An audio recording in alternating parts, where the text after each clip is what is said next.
no necesita entrar al corriente sanguíneo la mayoría de ellos. Tampoco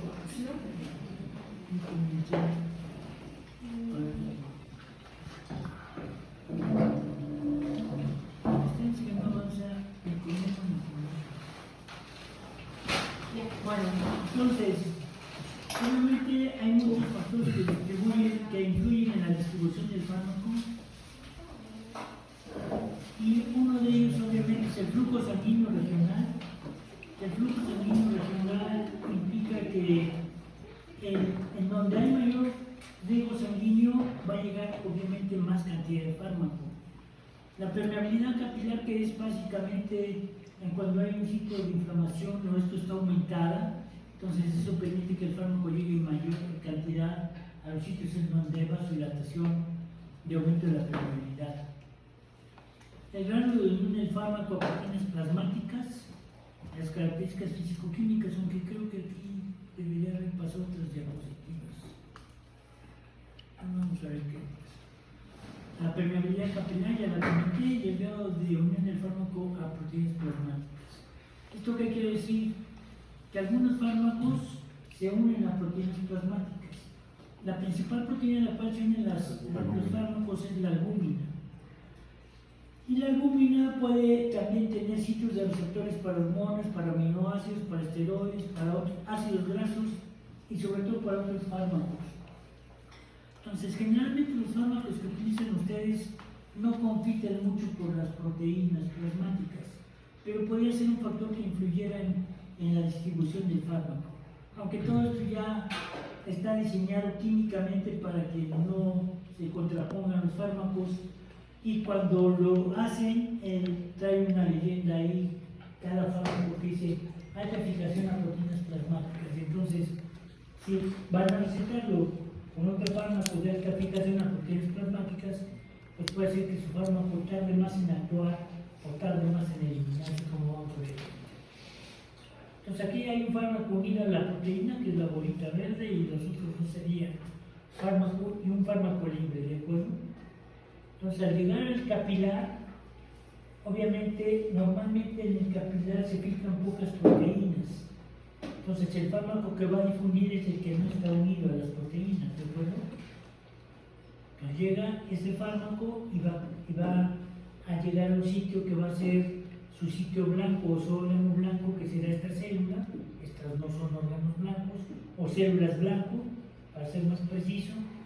Se une y aquí el fármaco puede interactuar con la célula blanco, ya sea fijándose a receptores de membrana, a receptores citoplasmáticos o a receptores nucleares. Eso lo vamos a ver cuando empecemos a ver farmacovigilancia. Y los fármacos que no están unidos acá, están unidos a proteínas, seguirán por su trayecto sobre el torrente sanguíneo. ¿Hasta qué momento van a actuar estos fármacos? Hasta el momento en que la unión de la proteína plasmática se rompa. ¿De acuerdo? Entonces, eso influye en los fármacos que tienen una vida media corta y una vida media larga. O sea, están diseñados para que algunos se unan a las proteínas plasmáticas y tarden en irse liberando lentamente cuando se van rompiendo los enlaces de proteínas plasmáticas. Entonces, otra posibilidad es de que pasen los que están libres, pero también salgan algunos que están unidos a proteínas plasmáticas. Pero cuando permanece unido a la proteína plasmática, que en este caso ya está en el intersticio, tiene que soltar el fármaco o liberarse de esa unión para que el fármaco pueda actuar sobre su célula blanco, en este caso, o sobre su órgano blanco. ¿Alguna duda? ¿No? Y otra posibilidad sería que la ruptura o de la unión entre el fármaco y proteína plasmática fuera en el capilar. Entonces, los que ya se liberan aquí ya pueden actuar aquí. Entonces, va a depender del grado de fijación, qué tanto se puede fijar el fármaco en su liberación, que sea más lenta, porque mientras permanezca unido a la proteína plasmática no puede actuar. Y entonces eso influye sustancialmente en la vida media del fármaco. Ya la albúmina seguiría circulando libremente. ¿Tienen alguna duda de eso? ¿No? Obviamente, cuando hay aumento de permeabilidad, hay afección de células endoteliales. Entonces, esté o no esté unido a proteínas plasmáticas, van a salir. ¿Sí? Aquí hay muchas proteínas, entonces, esté o no esté unido, va a salir en un proceso inflamatorio, en donde está aumentada la permeabilidad. Y obviamente el fármaco que permanezca unido a las proteínas plasmáticas va a tardar más en liberarse en ese sitio, pero finalmente se va a liberar. ¿Alguna duda de eso? ¿No? Ok. Y las características físico-químicas del fármaco. Obviamente las características físico-químicas van a influir en el grado de una proteínas plasmáticas. O sea, fármacos que tengan mucha afinidad por la proteína, o sea, fármacos que tengan poca afinidad por la proteína, y también obviamente los mecanismos de transporte a través de la microcirculación para llegar a las células blancas. ¿Queda claro lo que es las células blancas? ¿O no? ¿Sí? ¿Qué es una célula blanca? Ustedes van a jugar el tiro al blanco, ¿qué tienen que hacer? O sea, ponen el blanco y tienen que darle en el centro. Pero la célula blanco es el fármaco y el fármaco va a actuar sobre una determinada célula. Si se va a otros sitios, entra en contacto en otros sitios, no va a pasar absolutamente nada. O sea, tiene que llegar a su célula específica. O sea, es igual que la célula diana. Igual que la célula diana. Ah, ok. Claro, va a interactuar con receptores específicos situados en la célula diana o en la célula blanca. ¿Alguna pregunta?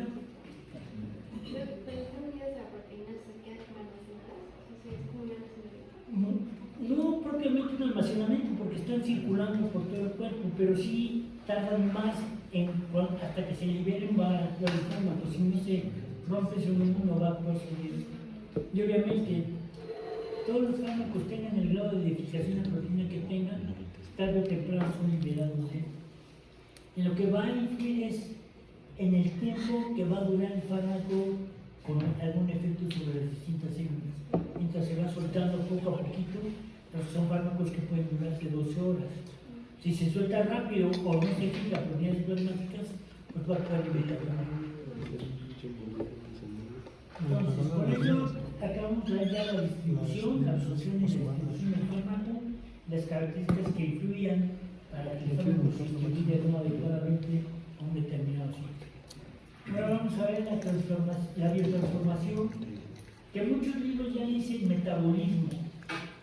Todo es metabolismo en mi célula, entonces a mí ese término de metabolismo no me gusta, o metabolismo del fármaco, pero creo que el término más preciso es biotransformación. Entonces, la biotransformación es la modificación química del fármaco por el organismo. ¿Esto qué quiere decir? Que mi organismo va a modificar el fármaco para que el fármaco pueda ser eliminado y no dure toda la vida su efecto. Ningún fármaco lo hace. Entonces, ¿cómo se modifica el fármaco? En un grupo de reacciones de fase 1 que les llaman también, o reacciones no sintéticas, en donde influye la oxidación, la reducción y la hidrólisis. La oxidación puede ser oxidación propiamente dicha, oxidación que significa pérdida o ganancia de electrones. Ganancia de electrones. Ganancia de electrones, Sí. La reducción. Pérdida. Recuerden que es exactamente al revés de lo que acaban de decir. Sí, no, oxidación es pérdida. La reducción gana, la oxidación pierde. Entonces, eso es importante, ¿sí? Y las montañas, que es lo contrario, reducción, siempre pensamos en pérdida, no, aquí es ganancia. ¿Ok? Oxidación propiamente dicha, hidroxilación, que es la descomposición o que metamos grupos hidroxilo al fármaco para que modifique sus características, desalquilación, desaminación oxidativa. Les voy a poner algunos ejemplos. X medicamento, que ustedes quieran. Y si se va a desaminar, ¿qué le va a pasar ahí? Va a perder un grupo amino, ¿no? Eso sería una desaminación. Una hidroxilación, ¿qué sería? Que le pega un grupo oxidilino. Entonces, esto sería una hidroxilación. Entonces, cualquiera de estos efectos va a hacer que mi fármaco modifique modifica su estructura química y generalmente es para que pueda ser eliminado por un organismo. ¿Alguna duda? ¿No? Bueno, entonces, las reacciones de fase 1 o no sintéticas pueden activar, producir un cambio de actividad del fármaco, inactivación. El cambio de actividad no se refiere a que va a ser un fármaco que es analgésico, se va a convertir en antimicrobiano. Eso no. Se refiere a que puede modificar su grado de actividad o inhibir su grado de actividad. ¿Sí?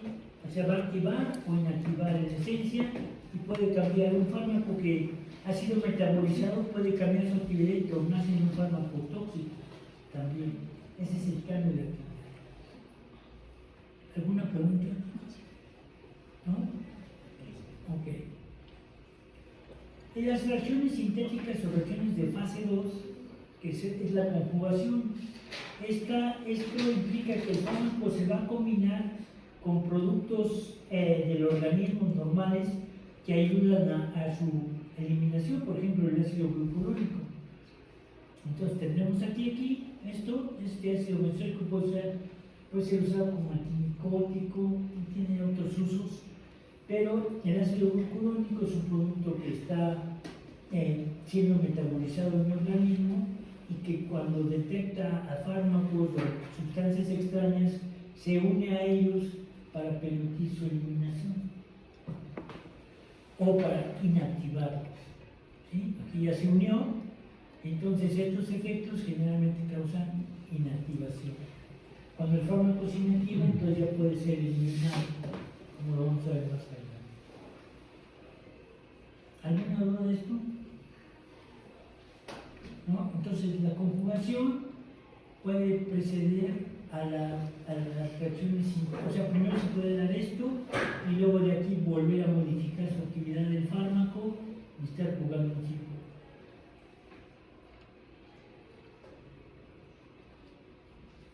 Entonces, por ejemplo, aquí lesoniazida, se le pega un grupo acetilo, reacciones de fase 2, una molécula que sería el grupo acetilo.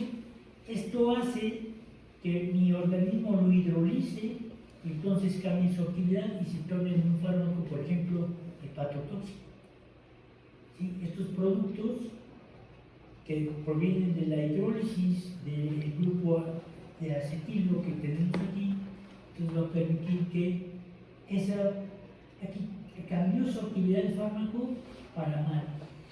Y esto se empezó a descubrir y cada vez, se toma más cuidado en que los fármacos, al modificarse por mi organismo, al interactuar con sustancias químicas de mi organismo, no puedan tornarse hepatotóxicos. Sin embargo, hay medicamentos que tienen como efectos secundarios son hepatotóxicos, entonces hay que tener cuidado con eso, sobre todo pacientes que tienen cirrosis hepática o algún otro tipo de insuficiencia hepática. Entonces, los efectos terapéuticos y tóxicos de los fármacos se deben a sus interacciones con moléculas del paciente, que serían estas, o de nosotros, pues. Ahora, las reacciones no sintéticas se llevan a cabo en unas zonas del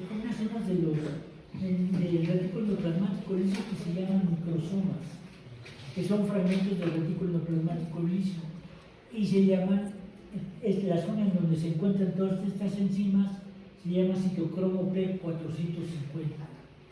Entonces, ese citocromo P450 permite que se metabolicen todas estas isoformas del citocromo P450, van a permitir que se metabolicen los fármacos. ¿Sí? Para inactivarlos, como ya lo habíamos dicho, es la función, o modificar su estructura para que pueda ser eliminado. ¿Sí quedó claro? Entonces, aquí los tres más importantes son los que se tienen que aprender, o sea, donde vean los triangulitos más grandes, esos son los que se van a aprender. Esto es citocromo 2C89, ¿sí? Citocromo 2D6, citocromo P3A45. Son las regiones químicas que están en el retículo endoplasmático liso, que se llaman microsomas, todo esto se llama citocromo P450, que contienen todas estas isoformas. ¿De acuerdo? Ahora, las reacciones sintéticas que ya habíamos visto, que eran las reacciones en donde se conjugaban y se combinaba el producto de mi organismo con el fármaco para poderlo eliminar, igual las tres primeras. Estas se las apunto porque cada vez que las digo, me están diciendo, ¿qué significa decir que eso? Ya les digo, ¿no? Es glutatión transferasa y entonces ya empiezan a preguntar, ¿cómo digo? Entonces ya mejor se las apunté. Uridino, ucuronil transferasa, transferasa. ¿Ya? Ahora sí ya no hay problema. Esas son las tres que se tienen que apuntar, de las otras que ya les señalé, donde están las tres principales. Esas son todas las que se tienen que apuntar. O sea, no es mucho para su amplio abastecimiento de conocimiento. Que ya van adquiriendo y que me da mucho gusto ver mejorar el grupo y crecer al grupo. Fomentar lo que quizá en la primera parte que estuvimos juntos no lo fomentaron mucho. Entonces, ¿dónde se lleva a cabo la biotransformación? Obviamente el sitio principal es el hígado, pero también en los riñones, en el plasma sanguíneo, en el sistema fagocítico mononuclear y en todos los tejidos en pequeña escala. Generalmente cuando interactúa con una célula de fármaco ya se puede empezar a biotransformar, pero el que le da los toques finales a la biotransformación siempre va a ser el hígado. ¿Sí? Y los sitios intracelulares en donde se lleva a cabo, ya lo habíamos dicho, el ciclo endoplasmático liso, en las fracciones llamadas microsomas, en donde está el citocromo P450. En las mitocondrias y en el mismo citoplasma de las células pueden ser biotransformados. En el hígado, obviamente, esto es mucho más acentuado que en todas las células. ¿Alguna pregunta? Ok. Entonces, con esto acabamos biotransformación. Entonces, en resumen, la biotransformación implica el cambio del fármaco, las modificaciones que le hace mi organismo al fármaco para poderlo eliminar, generalmente. Ya dijimos que algunos fármacos se pueden tornar más tóxicos. Cuando esto se torna muy común, un fármaco está causando toxicidad, debe ser reportado para que, no, yo estoy utilizando este fármaco y he tenido estos efectos secundarios en el paciente, y lo reportan. Ya después les voy a dar esa liga para que los reporten si es que les sucede con algunos fármacos que lo están usando. Y cuando son muchos los reportes, obviamente ese fármaco sale del mercado. Entonces vamos a ver la excreción. La excreción es el pasaje de los fármacos o sus metabolitos o sus pedacitos de o las modificaciones que se hagan dentro hacia el exterior del organismo. Y entonces aquí el principal sitio donde se eliminan los fármacos son los riñones. Posteriormente puede ser la bilis y ser llevados a la bilis, pues obviamente el tubo digestivo. Hay fármacos que no se absorben y entonces el mismo tubo digestivo los elimina. Los pulmones, la leche materna, en esto sí hay que tener cuidado, porque si la señora o la mujer a la que le está el mismo fármaco está lactando, ¿sí? Esa toxicidad le puede pasar al producto y al niño. Entonces sí hay que tener o leer los efectos secundarios que puede causar cada fármaco. Y ese sí sería el único sitio en donde tendrán que checar muy bien el fármaco que van a dar, porque si se elimina algo por la leche materna puede ser tóxico para el producto. Entonces, checar que no vaya a ser tóxico para el producto. Saliva, sudor y lágrimas, que aquí esto ya parece como un nombre de una película. También se hacen en menos escala, pero también se pueden estar eliminando por cualquiera de estos sitios. Porque dijimos que prácticamente todas las células pueden metabolizar los fármacos en pequeña escala. Pero los principales órganos, los principales sitios por los cuales se eliminan son los riñones y bilis, que obviamente pasa al tubo digestivo y que hay que eliminar a través de las heces. ¿Se acuerdan que la bilis pasaba al tubo digestivo por el sistema, por la circulación corta? Por la circulación enterohepática, que es el término preciso que se daría aquí. Ok, entonces vamos a ver los riñones. aquí puse este esquema porque, bueno, ya vienen. ¿Se acuerdan dónde están los riñones? Sí. ¿En dónde están? ¿Cómo? ¿Dónde están los riñones? Están Retroperitoneales. Retroperitoneales. Ajá, ¿Qué es el retroperitoneal. peritoneal? Como Peritoneal es una capa como de grasa. la grasa que Es una membrana. ¿Es una membrana? Una membrana que separa. Sí, los que fueron a las autopsias, sí vimos el peritoneo y que cómo estaban los órganos localizados retroperitoneales.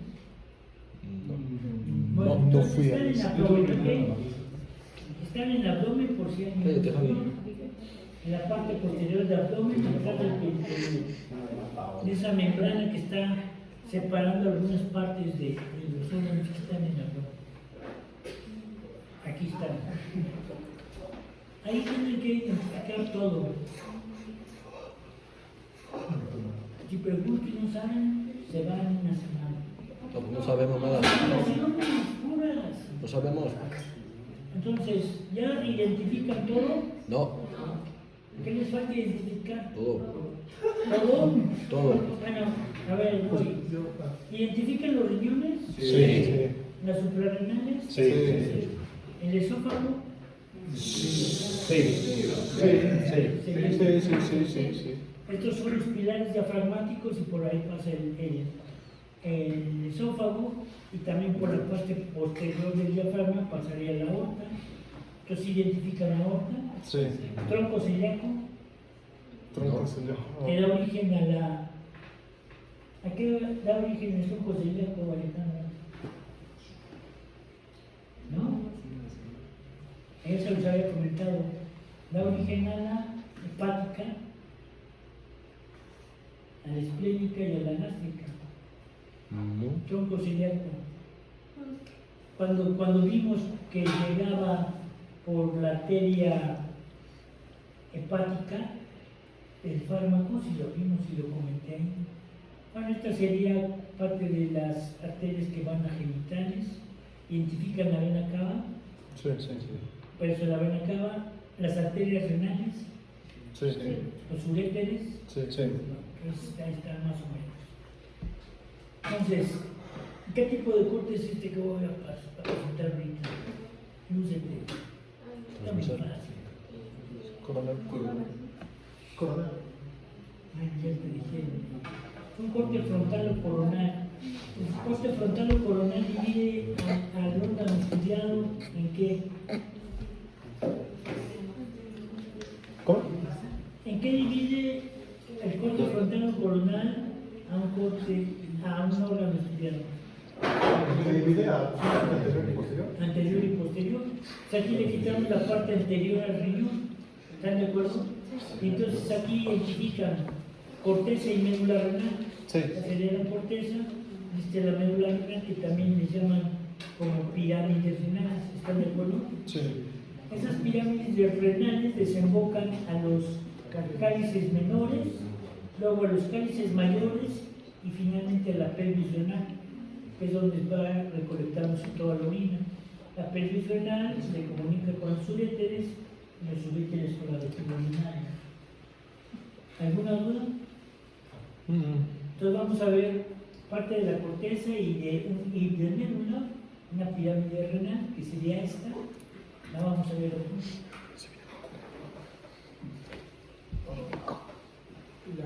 Identifican corteza y médula, ¿no? Sí. Ok.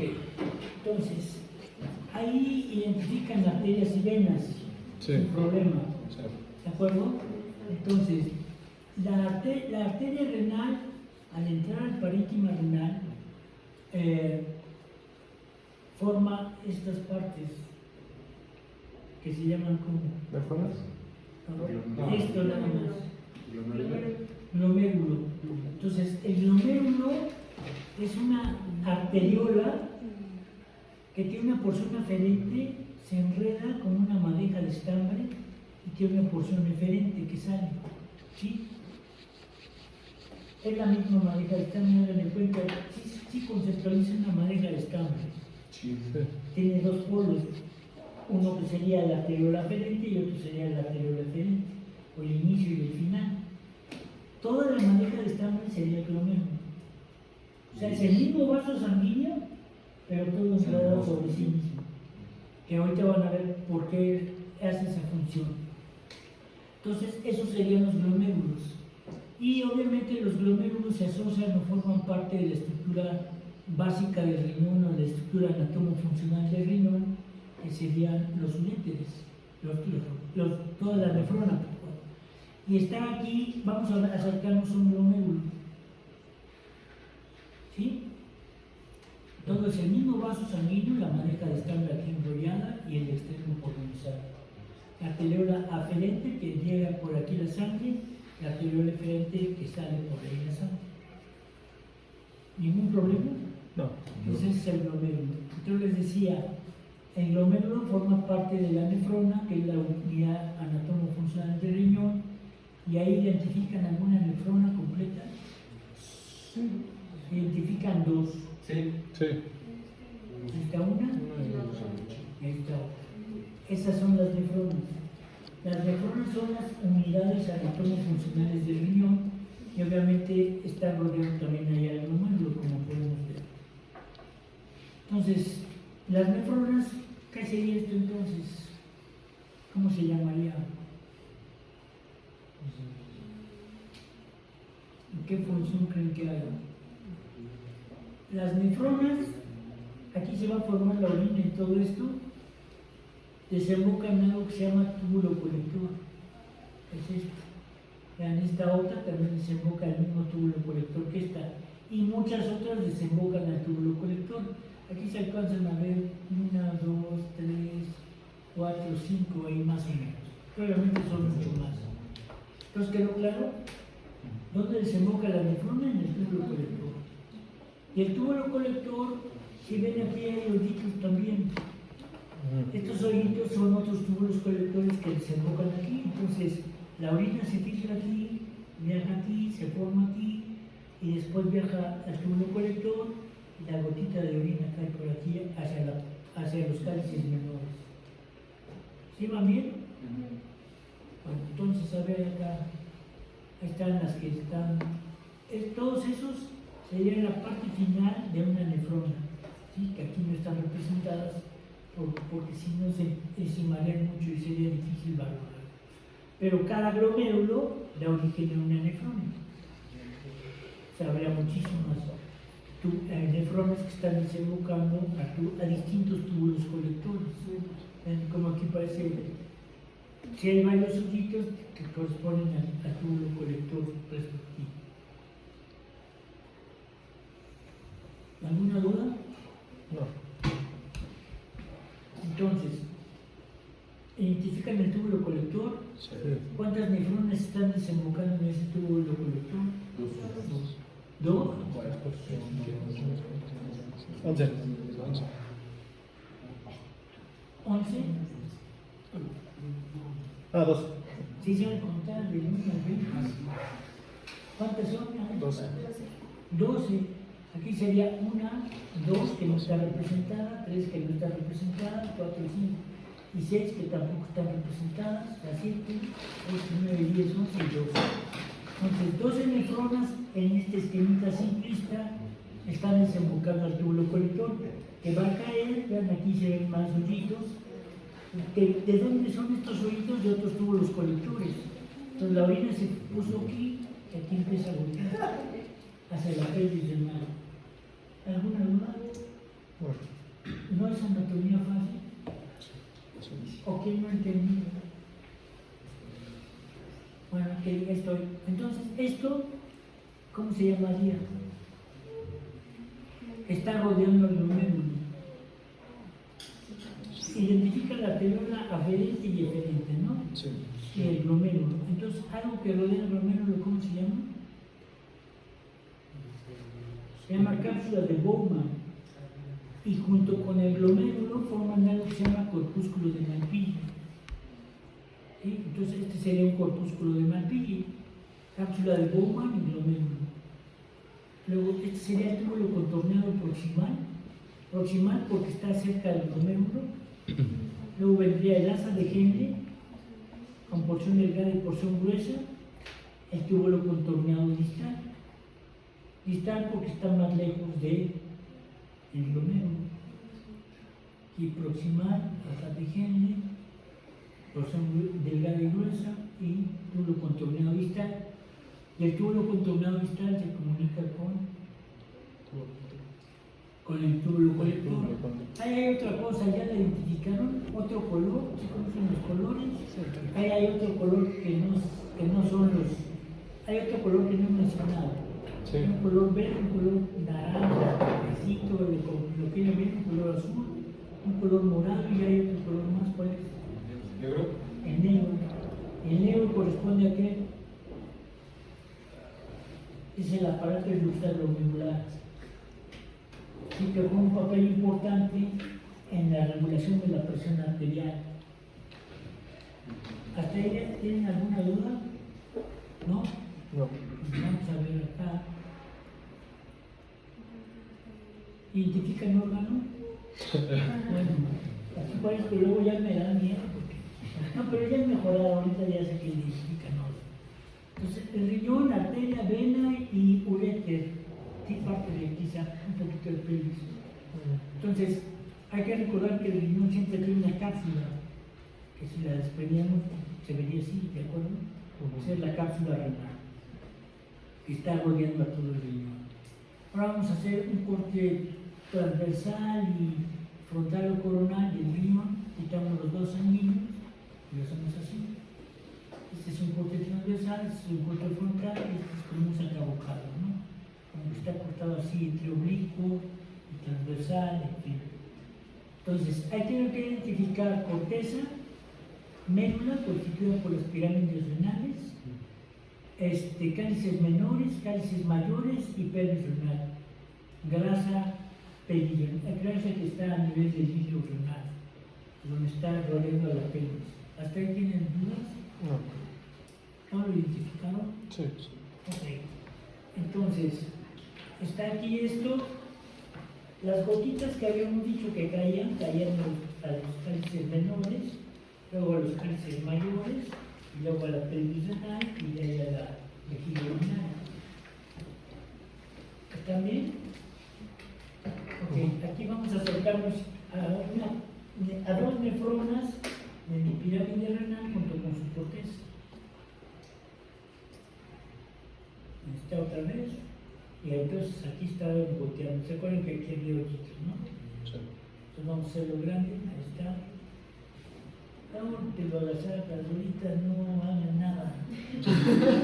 Estás agasado. Digo, no nada más.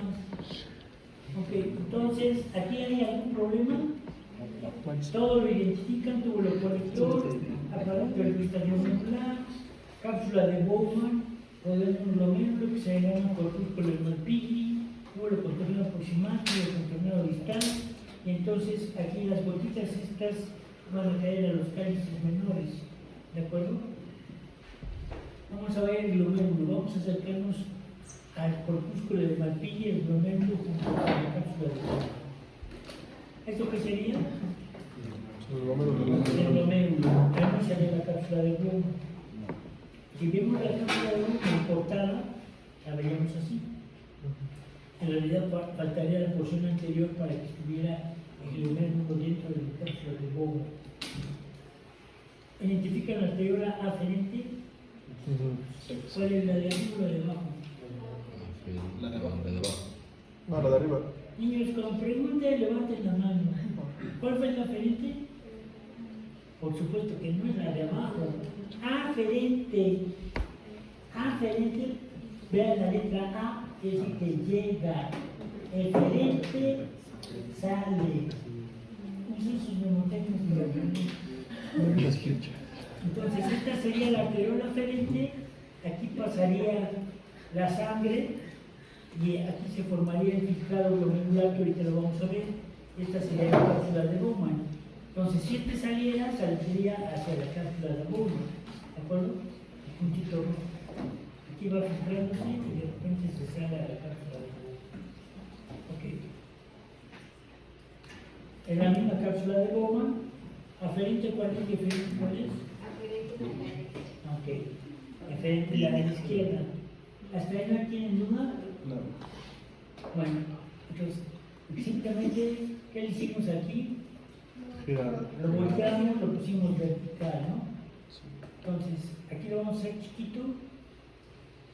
Ahí aparece otra cosa, que es esa otra cosa que apareció en ese. Apareció el color verde. ¿Y qué es el color verde? Es algo que se llama mesangio. El mesangio es como el tejido de sostén de esa madeja de estambre.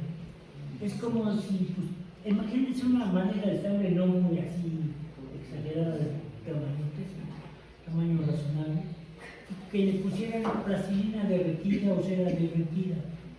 ¿Sí? Al momento en que se seca, queda como un sostén de esa madeja de estambre, ¿no? Ese es el mesangio, que está sosteniendo y dándole una rigidez y flexibilidad al glomero.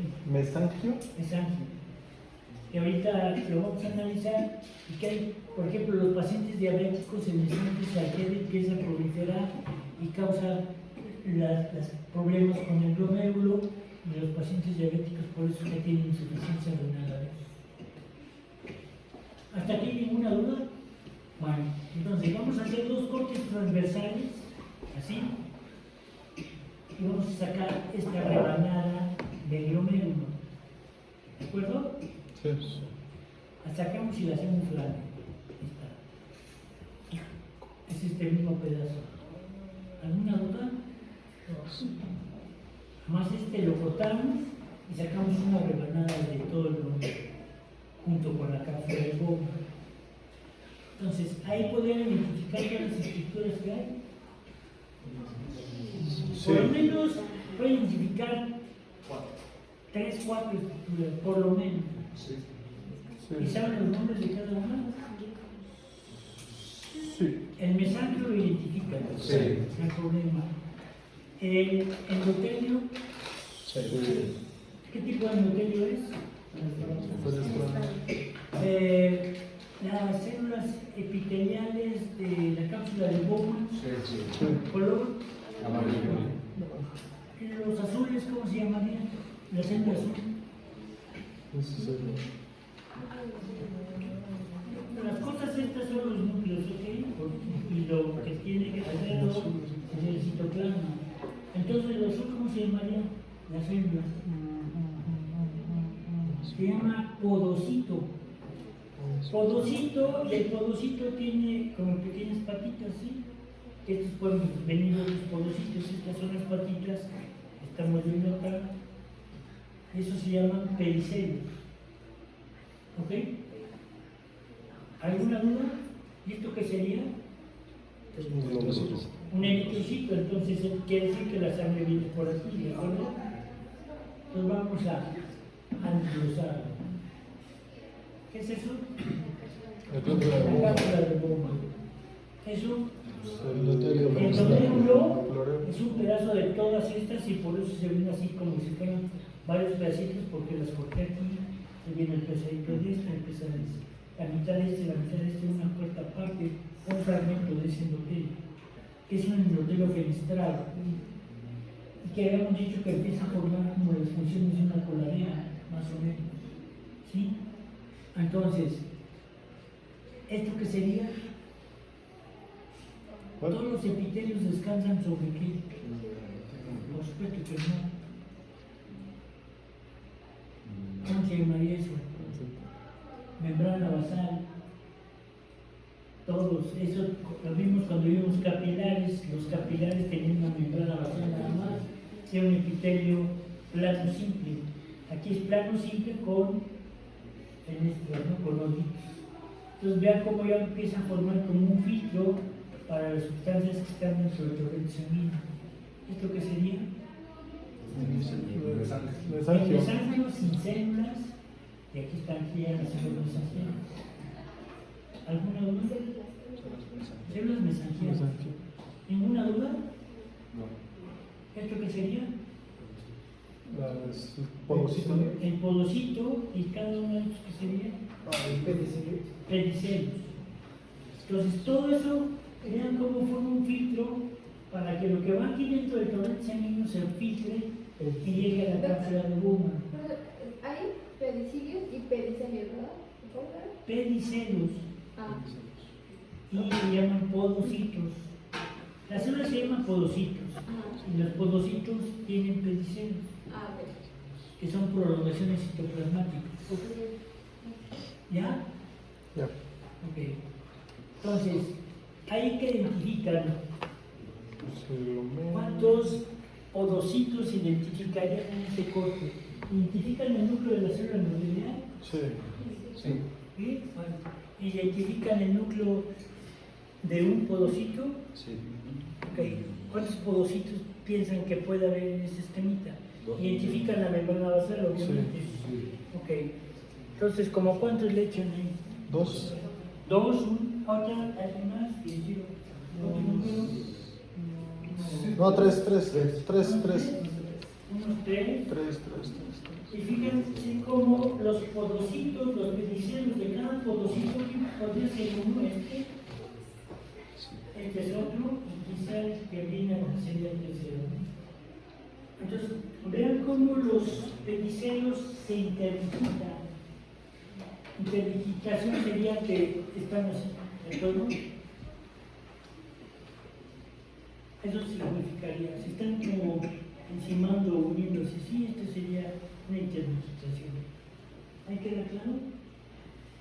Sí. Bueno, están aquí interdigitándose los pedicelios. Y este es el podocito que tiene pedicelios, ¿de acuerdo? El endotelio fenestrado. Aquí no se ve el endotelio fenestrado porque está la membrana basal, que viene aquí también. ¿Ya están ubicados? Ok. Entonces, este sería mi Cápsula cápsula de Bowman. ¿Sí? Ahí ya tiene una imagen más realista. Hay que identificar endotelio. ¿De qué color está el endotelio? Como blanco, ¿no? Rosa. Blanco rosa. Sí identifican colores, ¿no? Entonces, ¿de qué color es el endotelio? Es daltónico. ¿Eh? Es daltónico. Es daltónico, bueno, pero tú sí. Ah, yo sí. Bueno, Es como blanco rosa, ¿no? por supuesto que no. El endotelio, ¿dónde está el endotelio? ¿En dónde? En el vaso sanguíneo. Es verde. Entonces, ¿ves? ¿Verde? Por supuesto que tampoco. Es el amarillo, ¿no? El amarillo. Ah, bueno, claro, yo lo veo este es verde, el yo lo veo endotelio. verde, yo lo veo verde. Y el verde acá sería que esto que sería aquí verde y esto que sería aquí verde. La membrana basal. Aquí pintaron de blanco, pero son células musculares lisas. Entonces, esta sería mi arteriola aferente. Aquí da 50 vueltas y sale por la arteriola eferente, pero es la misma arteria. ¿Sí? La misma arteriola. ¿Va bien? Sí. Identifican la cápsula de Bowman. Sí. ¿Qué tipo de epitelio tiene? Sí, escamoso, sí. Plano simple. Y la cápsula de Bowman, aquí también se le ve la membrana basal. ¿De acuerdo? Identifican los podocitos Sí. y los pedicelos Sí. y el túbulo contorneado distal. Tú lo contenidos. ¿Qué? Digo proximal, pero ¿sí o no? Sí. Claro, es Sí, el se de trabaja. abajo. Sí. Aquí, todo esto es cápsula de Bowman. Este es lo de abajo, este sería el túbulo contorneado proximal. ¿Sí? Y estos serían los podocitos y los pedicelos ahí están interdigitándose. Ok, ¿qué sería eso? La arteriola, que es la misma, en esencia es la misma. Se llama aferente porque está llegando al glomérulo y eferente porque sale del glomérulo. Son dos porciones de la misma arteriola. ¿Hasta ahí va bien? Membrana basal y endotelio. ¿Qué sería eso? Podocitos. Podocitos y pedicelos ahí interdigitados. ¿Esa qué sería? El Un podocito. podocito. Ahí está otro podocito, pues no los identificaban. Y vean cómo tienen sus pedicelos que se interdigitan con los de otro podocito. ¿Están de acuerdo? ¿Sí o no? Sí. Aquí está. Pues hasta ahí no hay problema y esto sería La cápsula de goma. Y Su membrana basal. el membrana basal y el túbulo. el túbulo controlador proximal. El túbulo controlador proximal aquí se hace con un acto de fe. Ven que tiene también microvellosidades. Sí, aquí lo ven más o menos. Sí, sí. ¿Por qué? Porque ahí también tiene una superficie amplia para reabsorber y secretar sustancias que ya veremos más adelante. Entonces, ¿hasta ahí no hay problema? No. Entonces, si quitamos el mesangio y quitamos los podocitos, veríamos así el parte del glomérulo. El mesangio debería estar entre todo esto y de qué color lo haremos Verde.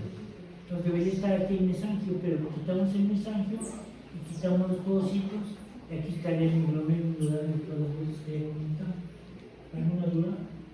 No. Estos sistemas son originales, no ningún libro los tiene así. Y búsquenlos, o sea, obviamente son tomados de varios libros, de varios artículos, y yo lo dispongo. ¿Alguna duda? No. ¿Ninguna? Ok. Entonces, esto lo vemos la semana que viene.